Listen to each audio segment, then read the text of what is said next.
Today we're talking about Uber Eats and how its ravenous growth is making parent company Uber quite happy. I'm here today with Uber Eats' GCC General Manager, Damien Drapp. Hi, pleasure to be here. Thanks for coming, Damien. You're watching Inside AB. Now, Damien, the Q3 results came out last week. Uber Eats is growing at 150% worldwide. What is going on? Yeah, we're all very pleased with the results. Those are impressive numbers, and that's actually the worldwide stat. If you look into the region, just in Dubai here, over the past 12 months, we've grown 400%. 400%? Literally in the GCC? Doubling the business every 6 months. And so that's a testament of the value we bring, right? We're doing something right. Mm-hmm. And that is creating value for all three sides of our digital marketplace. The restaurant owners, the delivery partners, and the end user, you and me when we're hungry. Everybody finds additional value in using Uber Eats as a marketplace. Okay, right. Now, they say food delivery is a $100 billion market worldwide. Now, that's kind of an inaccurate science. How would you say it's Yeah, sizing the exact opportunity, I think it's so big that it's hard to size, right? Are you counting in phone ordering? Are you counting in takeaway? The one thing I know is that especially here in the Middle East, the opportunity is tremendous. And we are investing to capture this market. Because everybody is looking for easier way, faster way to access food that's maybe more diverse, that's maybe more healthy, that fits your lifestyle. And that's why we're here, And when you start answering the questions that people are really asking, that's when the opportunity is basically limitless. Quick question, is it mostly millennials that are using Uber Eats? Not really, we do a lot of audience analysis to try to understand, and really people across the board are using it, because if you think about it, we're in the business of giving you time back every day. When you're the most busy and when your life is the most complicated, we make it easy. So really, moms with kids will use Uber Eats because after a hard day or even after cooking for your kids, you don't want to cook for yourself.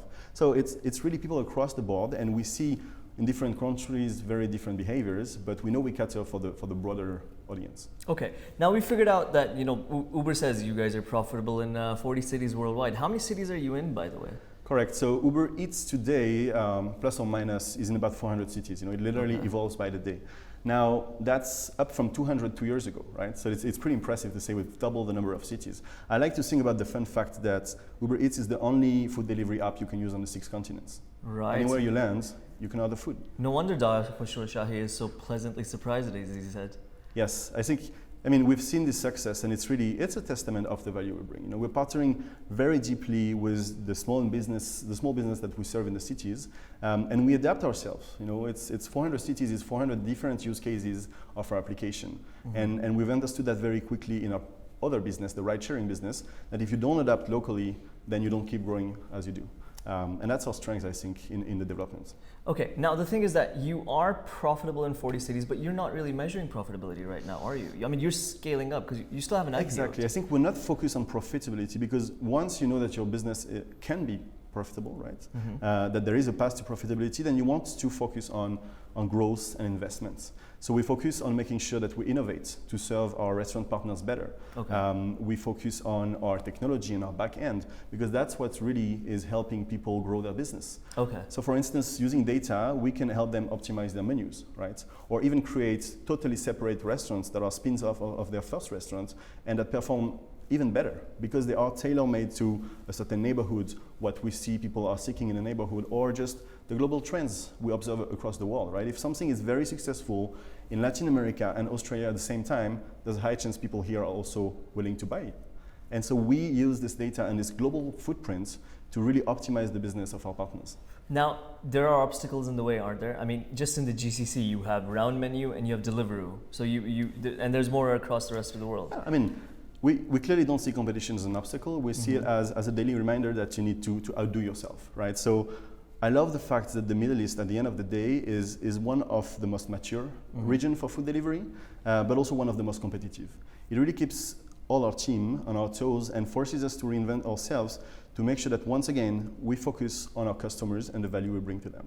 There's a very big market, as we said. I think everybody is doing their best, and at the end of the day, the consumers are the ones that are benefiting from that. Now, we've talked about your competition.